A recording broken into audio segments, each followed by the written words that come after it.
Hello everyone. So இன்றைக்கி நம்மளோட சேனலில் பார்த்தீங்கன்னா ரொம்ப நாள் கழித்து ஒரு வீடியோ போஸ்ட் பண்ண போகிறேன். ஸோ என்ன வீடியோன்னு பார்த்தீங்கன்னா, கரும்பே இல்லாமல் கரும்பு ஜூஸ் எப்படி பண்ணலாம் வீட்லேயே அப்படின்றது தான் பார்க்க போகிறீங்க. ஸோ டியூ டு சம் ஒர்க்னால என்னால் வந்து யூடியூப்பில் வந்து சரியாக வீடியோஸ் போட முடியல. ஸோ இனிமேல் வந்து ஒழுங்காக வீடியோ போடலாம்னு நினைக்கிறேன். பார்க்கலாம், லெட்ஸ் see. ஸோ அதுக்கு தேவையான இன்க்ரீடியன்ட்ஸ் என்னென்னா, ஒரு கப் வெல்லம், ஒரு லெமன், அப்புறம் கொஞ்சம் புதினா, அதுக்கப்புறம் பார்த்தீங்கன்னா இஞ்சி, அவ்வளோதான். ஸோ ஒரு கப் வெல்லம் எடுத்துக்கோங்க. இந்த ஒரு கப் வெல்லம் வந்து 2 பேருக்கான குவான்டிட்டி நான் சொல்கிறேன். சுகர் கேன் ஜூஸு 7, 8 புதினா இலை, அப்புறம் கொஞ்சம் இஞ்சி போட்டுக்கோங்க. நாங்கள் போடுறத விட கொஞ்சம் கம்மியாக போட்டுக்கோங்க இஞ்சி. அது மாதிரி ஒரு லெமன் எடுத்துக்கோங்க. சீட்ஸ் எல்லாம் வந்து எடுத்துகிட்டு ஒரு லெமன் வந்து நீங்கள் வந்து ரிமூவ் பண்ணிவிட்டு நீங்கள் வந்து அதோட ஜூஸஸ் வந்து நல்லா ஸ்க்வீஸ் பண்ணி விட்டுக்கோங்க.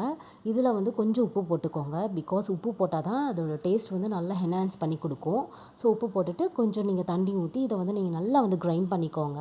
ஐ மீன் ரொம்ப அரையணும்னு இல்லை, ஓரளவு நல்லா அரைஞ்சு அதோட ஜூஸ் எல்லாமே வந்து கொஞ்சம் நல்லா வரும். ஸோ நல்லா வந்து மிக்ஸி ஜாரில் போட்டு ஒரு பல்ஸ்லேயே வச்சு நீங்கள் வந்து இது பண்ணிக்கோங்க. நான் வந்து பல்ஸ்லேயும் விட்டேன்.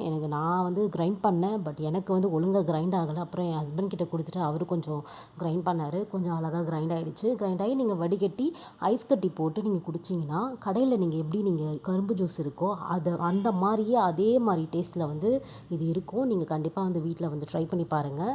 ஸோ ட்ரை பண்ணி பார்த்துட்டு எப்படி இருக்குன்னு சொல்லுங்கள். ஸோ இந்த மாதிரி நிறைய வீடியோஸ் இல்லை குக்கிங் வீடியோஸ் இல்லை vlogs அந்த மாதிரி ஏதாச்சும் இருந்தாலும் நான் வந்து சீக்கிரமாக நம்மளோட சேனலில் போட ட்ரை பண்ணுறேன்.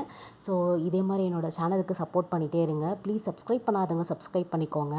ஸோ இதை வந்து வடிகட்டி நீங்கள் வந்து ஐஸ் கட்டி போட்டு குடிச்சு பாருங்கள், செம்ம டேஸ்ட்டாக இருக்கும். ஸோ இதை வடிகட்டுறதை மட்டும் கொஞ்சம் பாருங்களேன். இது வடிகட்டுறது என்னோடய ஹஸ்பண்ட் தான். ஸோ அவர் எப்படியெல்லாம் அந்த வடிகட்டியை வந்து இதை ஒரு ஸ்பூன் போட்டு மேலே வந்து இது பண்ணாலே வந்து வடிகட்டிடலாம்.